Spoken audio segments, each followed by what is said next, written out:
John 11:35, the shortest verse in the Bible. You know it? Jesus wept. Jesus wept. And he was weeping with those that were grieving. That were grieving, you know? And that's what I find so interesting. Because even Jesus, right? Yes, he was in all human form, but he was also God. He was still able to feel human emotion and feel what we felt. And, you know, do you think Jesus was the greatest man alive? Do you think he was the most masculine man alive? Now, I'd be careful if you're thinking, you know, anything other than yes, only because, hey, I'd be careful about, you know, what you say or think or mess with about God. But without a doubt in my mind, I think so. And it's just crazy. This modern idea of masculinity is either one side of the extreme or the other. And this is why we cannot trust humans to start twisting up all these ideas that God has given to us, right? You know, masculinity is a gift given by God. It's a God-given gift for us men. And of course, humans do what we do best. We go in and we twist things up and we just completely, you know, destroy the meaning of what God was trying to give us. And the one side of the extreme of today is men are supposed to be weak and soft and feminine and just completely like women, you know, emotional. And then that's where you start going into like the very deep stuff of like transitioning over and stuff like that, right? And then you have the other side, which is the tough Mr. Macho Man. Men don't cry. Men don't have emotions. What are emotions? And they act like Mr. Macho Man. And you know what? Hey, let me tell you something too. Men also don't go like real men don't go around acting like jerks to people either. Because real men don't go around thinking that they're better than everyone else either. Because we know that we're not. We know that no one's really better than another. You know, besides maybe like better than ourselves yesterday, right? But other than that, bro, it's like this is what happens when humans get in the game. We start twisting things up and we start throwing things off track, and where God had a perfect balance, we start going to the very darkest edges of the spectrum of what it could be. So we, again, with masculinity, you know, we go to one side of the extreme, which is like men should basically be just like women and women should be basically just like men. And then you wonder why no one wants to date anyone anymore. And you wonder why even when people do date no one's ever loyal, or you know, it just ends in like tragedy and stuff like that. And it's sad. It's really sad. And my goal isn't to sit here and just like pick on people and pick on the generation, you know, because I know by no means, you know, I'm not some perfect dude either. But at the same time, I have come to realize, you know, the lies of today's world. And even I used to live a more feminine life. I used to act like a feminine man. I even remember one time, like, I hung out with my ex for gosh knows whatever reason. Again, there's the feminist, like I can't, you know, whatever. I hung out with my ex, and I remember she literally told me, I remember her telling me this to my face, and she said that you act feminine. She's like, you know, I know this might sound weird to say, but you act pretty feminine. Like, even when I used to date you, like, you know, you'd always act pretty feminine, but now it's gotten more extreme. And I remember her saying that, and kind of deep down, I felt like a stinger, like, because I knew I shouldn't be acting this way, or being this way, or living this kind of life, yet I was. And then a little bit after that, I started to get into self-improvement, and like actually learning about true masculinity. But then it was then that I started going, yes, to the balanced side of becoming more of a man. But then I started going to the other side of the extreme of becoming this like super toxic macho man, right? Never smile. And I remember, you know, I would never smile, and I would never be happy. I would always think, oh, men can't have emotions, and any man that I saw have emotions, I would just like roll my eyes and be like, you know, he's not a real man. And I remember I turned into like a macho man kind of jerk, but that lasted a lot less longer than my feminine phase, after realizing that people didn't really want to be around me, and I was just angry all the time, and I'm like, dude, this isn't me, bro, this isn't me. And even this one guy I used to work out with at the gym, I remember, looking back, I remember him telling me, he's like, hey man, never lose that smile. No matter what the world tries to do to you, and no matter what people try to say to you, just never lose that smile, man. And I still remember that to this day, and I mean, I appreciate that, So the point is that, look, man, being a man, masculinity, it's not about the one side of the extreme of you got to act like a woman, but it's also not about the other side of the extreme of you have to be super macho man and you can't have emotions and you can't, you just got to be a Mr. Tough Guy jerk thinking you're better than everyone. None of that's masculine. No, that one side of the extreme is just fake masculinity. Well, what the world tries to look at as masculinity. And the other side of the extreme isn't even masculinity, it's femininity, really. I mean, come on, But, yeah, like, the thing about masculinity, though, right, is you can have emotions. We're gonna have emotions. You could have feelings, emotions. Hey, you can cry, man. You can be happy and joyful. You could be sad or down in the dumps. You can be angry or ticked off, whatever. But, here's the but in that. Because this is what God tells us, right? And anytime we follow God, it always works out. Even in today's world where, people are like, oh, the Bible's outdated, whatever. It's like, dude, no, if you actually give it a shot and actually follow it, you'll see how it always works out.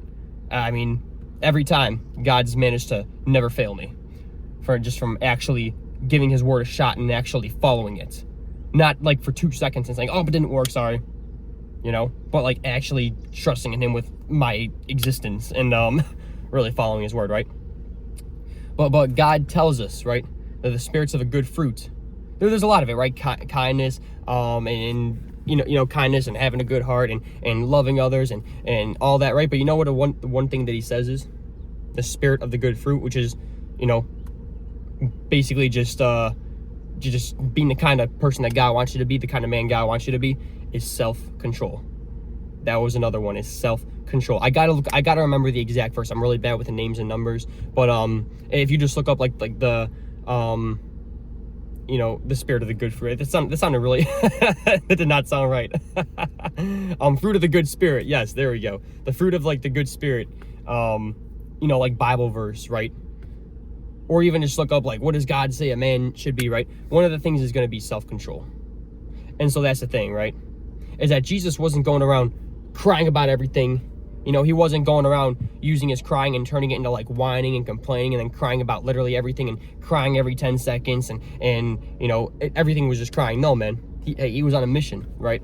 He was on a mission and he put that mission above, so many things. Above all things, like the mission for God to help people, right? Save people. And so, yes, he had his moments.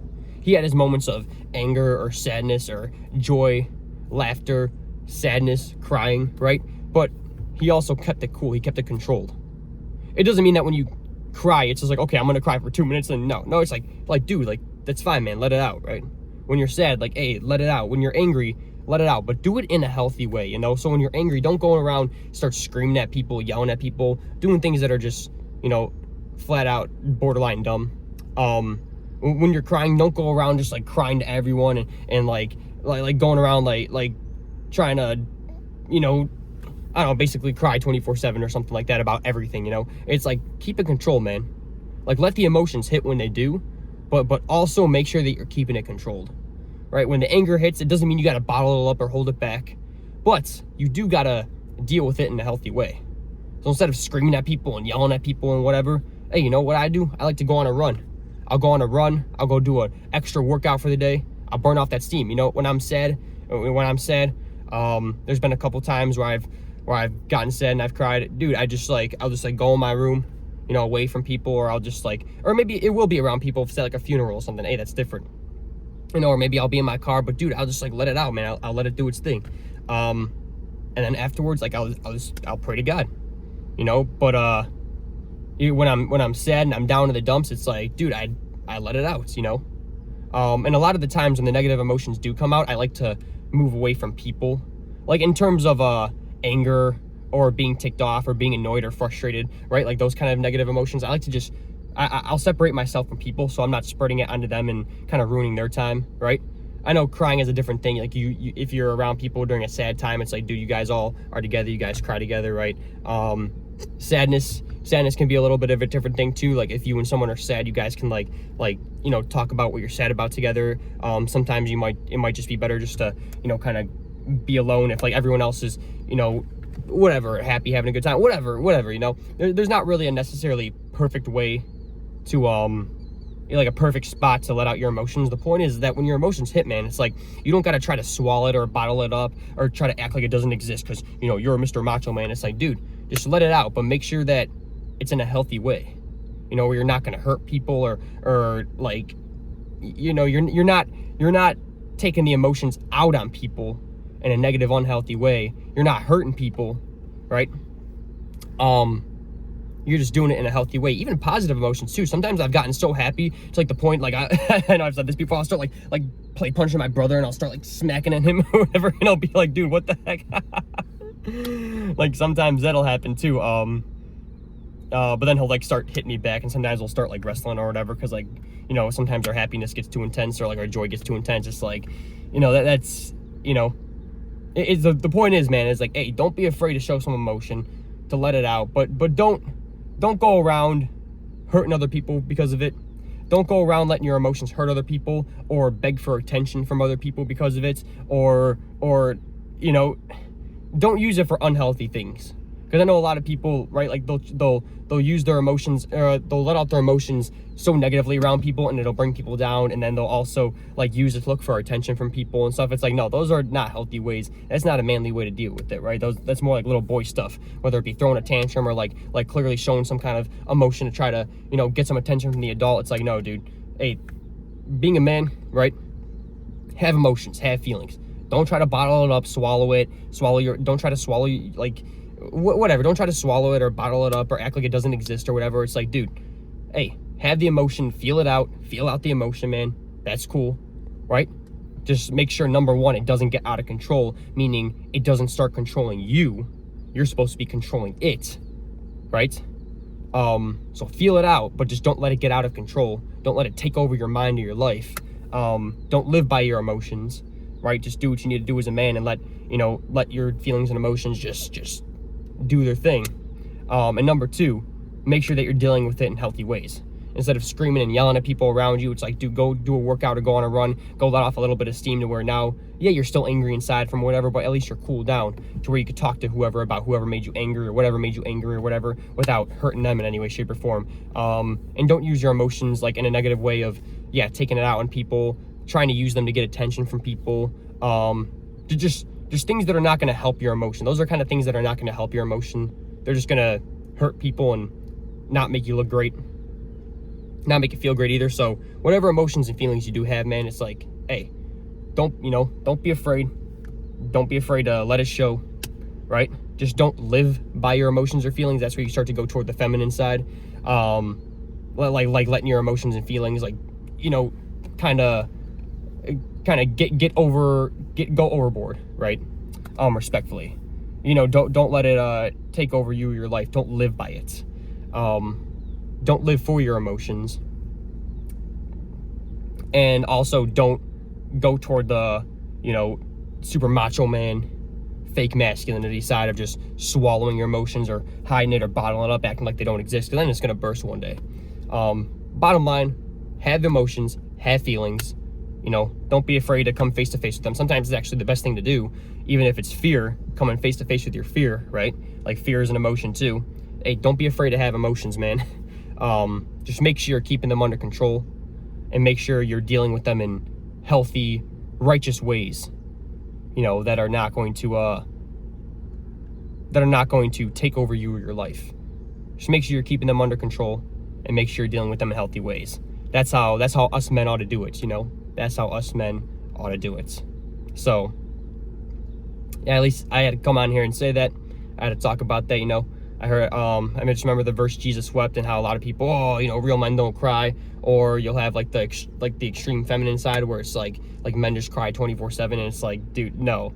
Because, the men who cry 24/7 and like live by their emotions, they're never happy, and there's always, they never seem to really enjoy their life, and never really they always kind of seem to be off track or all over the place because they're letting their emotions lead their lives instead of leading their own lives, as God wants us to as men. But then you got the other side who, you know, who doesn't have emotions, and emotions don't exist, and then they bottle up, and then one day it bursts, and at the same time they also just become angry all the time because like they feel like they can never be happy or anything or show emotion. They just become angry, they bottle up everything. It's you know, it's too bad. You know, you can't bottle it up, but you also can't let things burst all over the place uncontrollably, you know.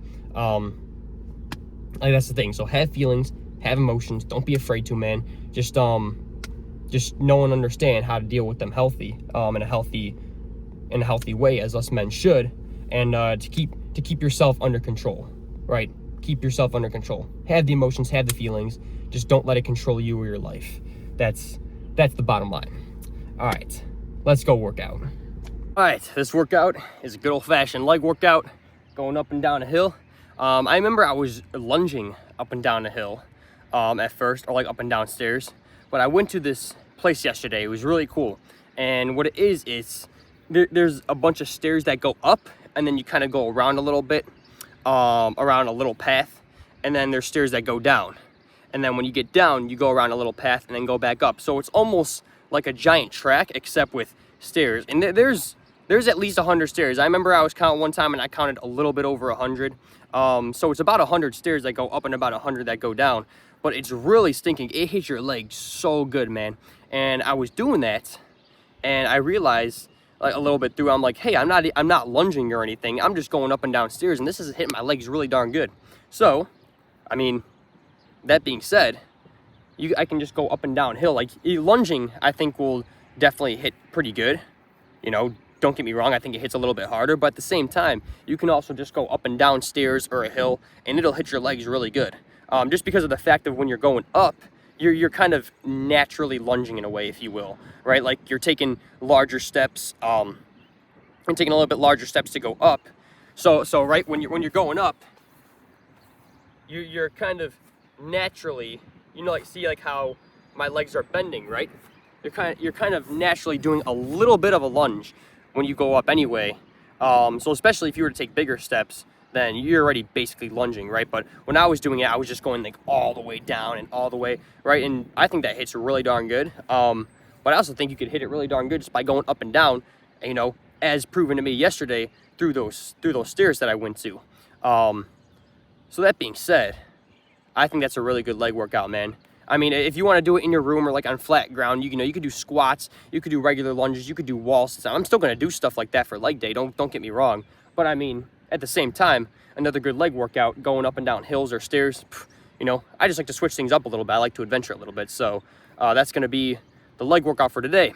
If you want a good leg workout, you know, if you want a good body weight leg workout, hills, stairs, and you just want to make it kind of as simple and natural as possible, up and down stairs, man. Up and down stairs or bleachers or hills. It's as simple and natural as it can possibly get.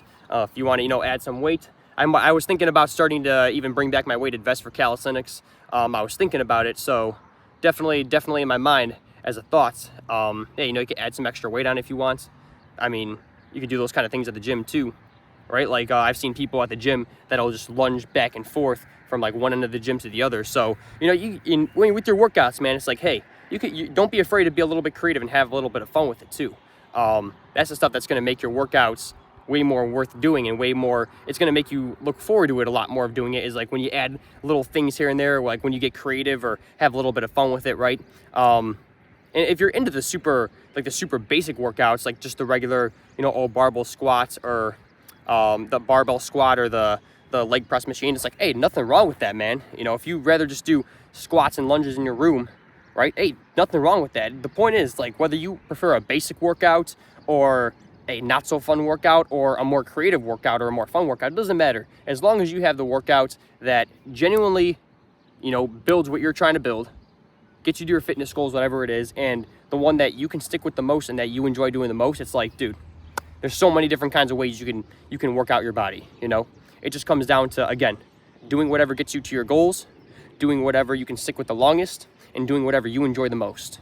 And me personally, I enjoy being a little bit creative and adventurous with some of these workouts. So, hey, that's exactly what I'm gonna do. So I'll kind of show you a couple times me going up and down the hill, right? I'll probably take a little rest and then just finish off the rest on my own. Because if I were to record the whole thing, it would add like an extra, 25-30 minutes onto the video, which, hey, if you like the sounds of nature, right, and the occasional sounds of me being like, like, hey, let me know. I'll gladly keep it in there. But yeah, for now, I'll just show you one of my sets, and then you pretty much get the idea of what I'm doing until my legs give out and are wobbling like jello. That being said, let's do this.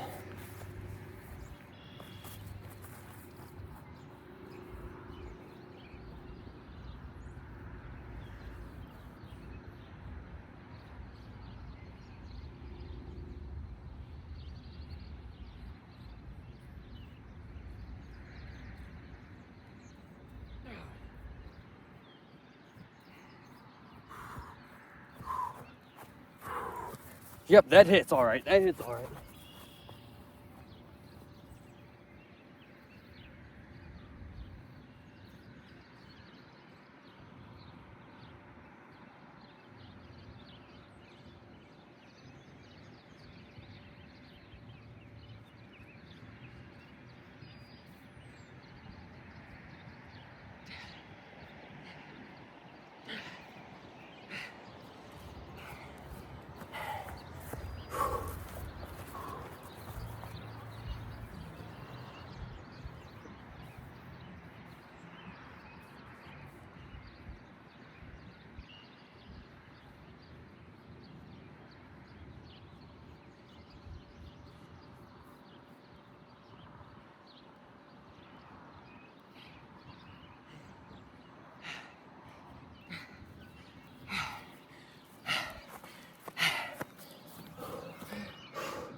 Yeah, so that would be like a set for me, just doing it, a few times or as many as I could till my legs are saying, hey, take a little rest. So that's one of them. So you get the idea, right? And basically just do that until your legs are wobbling like jello, until you can't do it no more, and you're good to go. So let me go finish that up, and then I'll see you for the physique check, mini adventure, and Bible reading.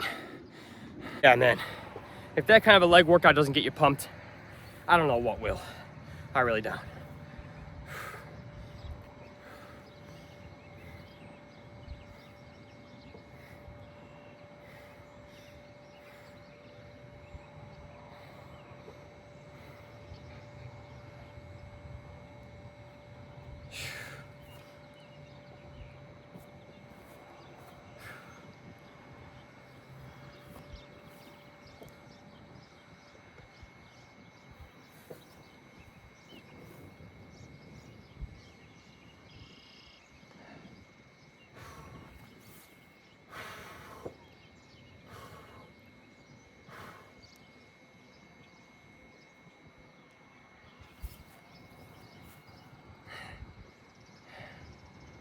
Oh, okay. Okay. Looking pretty good. Obviously always room for improvement. But other than that, I think the workouts are coming in pretty handy. So, that being said, let's go on a little mini adventure around here, shall we? And I'm trying to think of, oh yeah, here. I can show you this full entire place this time. Whereas last time, like I showed you the one half and I showed you the other, so because what I like about this place is that I've recorded like in so many different spots, but just around this place as a whole, right? So check this out. Way down there is where I recorded for that one video. I think I brought it up a few times already. I just remember it was just so cool because it was so different. When I rollerbladed down that path over there, and boom, I went across that street and then recorded for that one video I did, a few days ago. Maybe it was a week ago, but between a few days to a week ago. And of course, we got the good old hill. We ran up and down here, right? And now what we're gonna do is we're gonna walk all the way back to another spot that I recorded at. I don't know what it is about this place. I remember that I first kind of discovered this place around COVID time, if I'm not mistaken. Either that or a little bit before COVID time. I'm trying to remember. It's so funny because sometimes I can remember things clearly from like 10, 12, 15 years ago. And it's so weird, I'm only 23. But sometimes I can remember things so clearly, like when I was, when my mom used to babysit, like a bunch of kids that she would watch, right? And I was their age too, so it worked out perfectly. Some of them were like a year or two younger or whatever, but because it was like, you know, the kids my age and then their siblings, like their little siblings. And I got my little brother too, so we would all always just hang out. And I remember so clearly playing Minecraft with them. We'd play during our lunches where my mom would make dino nuggets and mac and cheese. Oh man, hey, I know it's not that hard to make, but dang, she made some killer dino nuggets and mac and cheese. And we would play Minecraft on our, it had to have been iPods, because I was like, yeah, no, at the time, I know I definitely did not have an iPhone. It had to have been our iPods or iPads, whatever. We'd play Minecraft on there. And I remember it was before like the Village update came out. And so my friends and I, we built an entire village trying to attract villagers, but it never did. And then I remember a couple weeks later, there was like an update that came out, and boom, all of a sudden villages and villagers were in Minecraft. And I was kind of mad because I was like, wow, we didn't even have to build a village. That's not even how you attracted them. That was just on maybe like the Xbox version of the game or something like that, where it was more updated than the iPod version. And I just didn't know that until the update came out. But I just remember so clearly, like, my friends said, oh man, we built some of like the coolest houses. We built some of the coolest places. I remember I built this giant mansion out of like rainbow wool, and there was a bunch of different rooms in the mansion, and one of them was like all yellow. It was supposed to be like an arcade place. And another one was all blue, and it was supposed to be like an animal farm. Another one was like all pink. It was supposed to be like the living space. And then you go down to the very basement, which is kind of underground.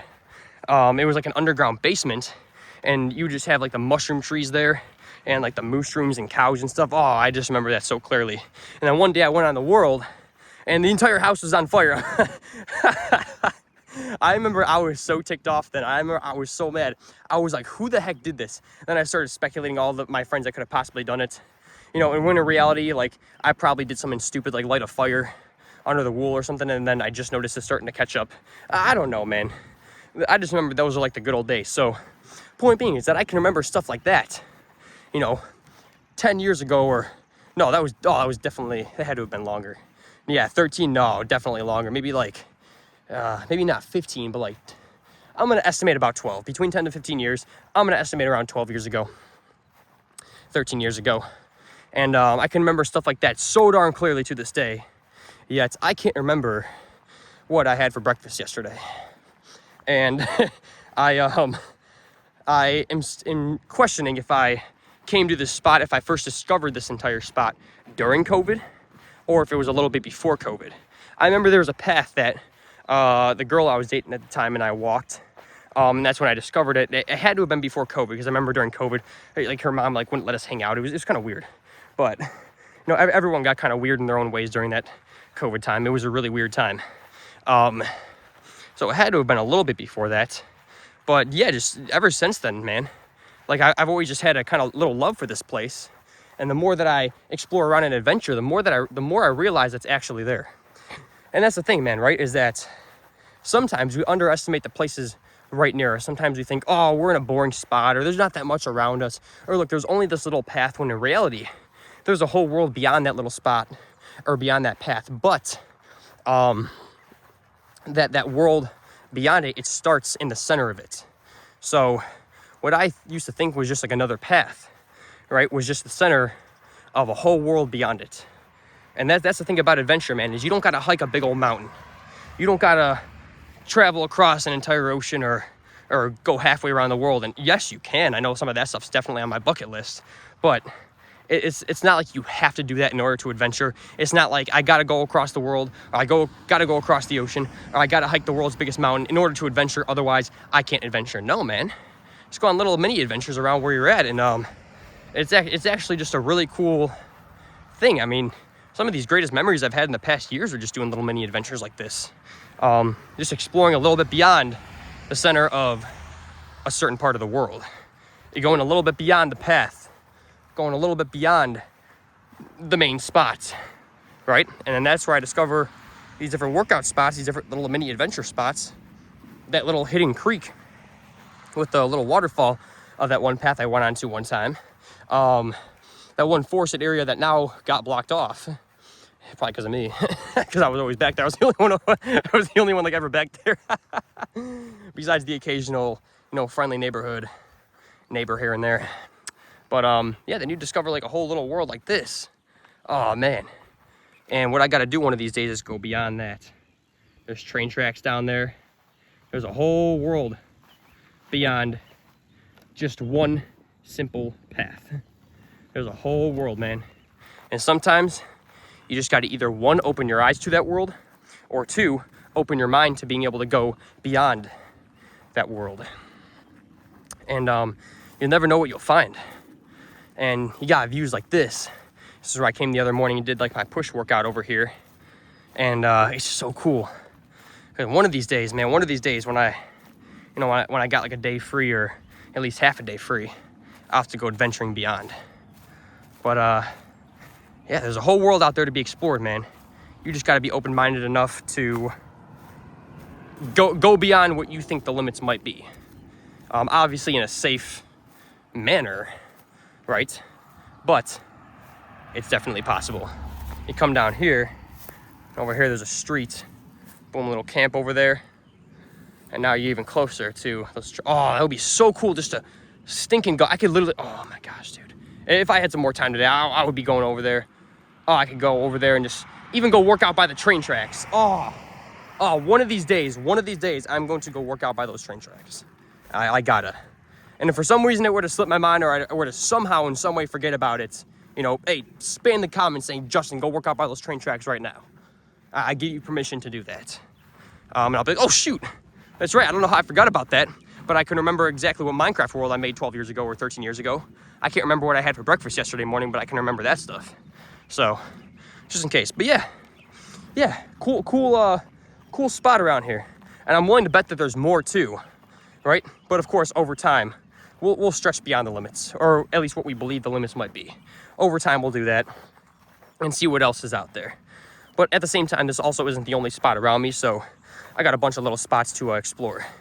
And what's cool about the summertime, it's like, yeah, it's warm, you could be outside, hours at a time, and oh, it's beautiful. Thing about the winter time, though, yeah, there's only a limited time before, frostbite starts kicking in and stuff.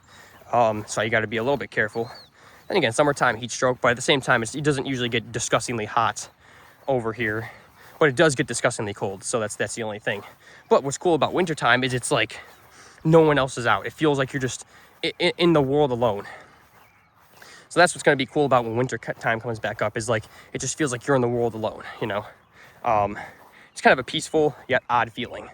All right, let's get back to the car and read a little part from the Bible, shall we? All right, it's Bible reading time, continuing where we left off from yesterday. With Mark 1:14. After John was put in prison, Jesus went into Galilee proclaiming the good news of God. The time has come, he said. The kingdom of God has come near. Repent and believe the good news. As Jesus walked beside the Sea of Galilee, he saw Simon and his brother Andrew casting a net into the lake, for they were fishermen. Come, follow me, Jesus said, and I will send you out to fish for people. At once they left their nets and followed him. When he had gone a little farther, he saw James, son of Zebedee, and his brother John in a boat, preparing their nets.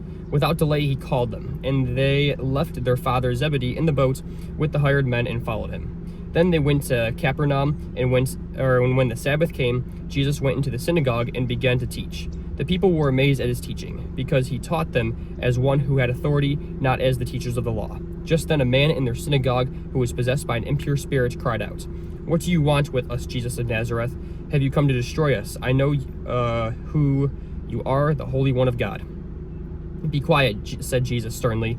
"Come out of him." The impure spirit shook the man violently and came out of him with a shriek. The people were all so amazed that they asked each other, "What is this, a new teaching, and with authority? He even gives orders to impure spirits, and they obey him." News about him spread quickly over the whole region of Galilee, and as soon as they left the synagogue, they went with James and John to the home of Simon and Andrew. Simon's mother-in-law was in bed with a fever, and they immediately told Jesus about her. So he went to her, took her hand, and helped her up. The fever left her, and she began to wait on them. That evening, after sunset, the people brought to Jesus all the sick and demon-possessed. The whole town gathered at the door, and Jesus healed many who had various diseases.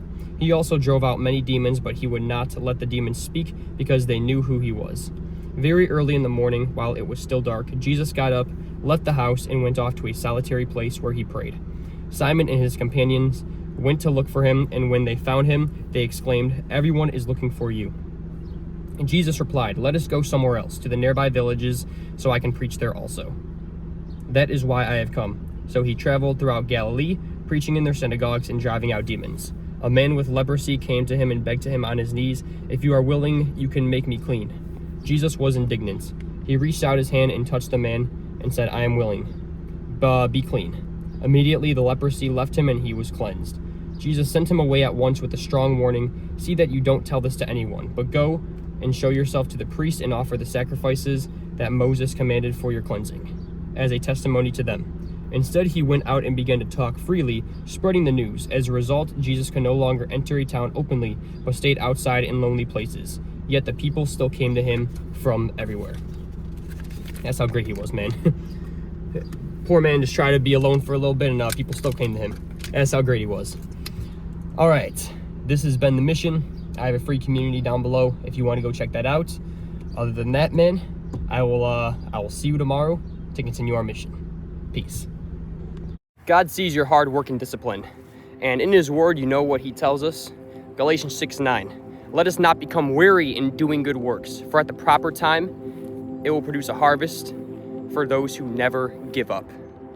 Let us not become weary in doing good works. Don't become weary in whatever work that you're doing, for at the proper time, like right on God's time, not on your time, but at the proper time, it will produce a harvest for those who do not give up. If you do not give up. So as long as you don't give up, hey, that's what counts. Also, Hebrews 12:11 says, discipline at the time seems painful. It does. At the time, it seems painful. You're doing all this hard work and not getting the results that you're looking for. Discipline at the time, it seems painful, but it produces a harvest of righteousness and peace for those who are trained by it. Meaning you just stay disciplined, which also works with Galatians 6:9. You just stay disciplined and you never give up. It'll produce a harvest of righteousness and peace as long as you never give up and as long as you are trained by discipline, which is just never giving up no matter how hard it gets. And you know what else God's word says? One last thing. Those are the plans in a man's heart, right? But it is the Lord's plan that prevails. Meaning that whatever work that you're doing, whatever discipline that you're doing, hey, you know, God's plan will prevail. And all that hard work and discipline that you're doing, it won't go to waste. So if you needed any kind of motivation for the hard work and discipline that you're doing because you're not seeing results, you're not getting the results that you want when you want, remember, it's not about your time, it's about God's time. Remember, if you never give up and if you just stay disciplined, are trained by discipline, it'll produce a harvest of righteousness. And remember that no matter what happens, it's not your plans that are going to prevail. The things that you want to happen, when you want it to happen, what kind of results you want. It's not that's going to prevail. It is God's plans. And they're way bigger than your plans, no matter what you might think. The only difference is between your plans and God's plan is that, well, the first difference is that God's plans will prevail. And the second difference is that you don't know God's plans. And so if you're underestimating God's plans, like, oh, you know, I want to, you know, I want all my hard work to pay off and stuff, and I want this and I want this. Hey, whatever it is that you want, stop. Because God's going to give you more than what you need. And that's more, and you're going to realize that whatever God gives you is all you ever wanted in the end anyway. So yes, God does see your hard work and discipline. And that's exactly why he wrote these things, man, is to keep us going, especially when we need it the most. So keep going, never give up, be trained by discipline, and remember that it's all about God and his plans and his time. Because in the end, that's all you'll ever need anyway.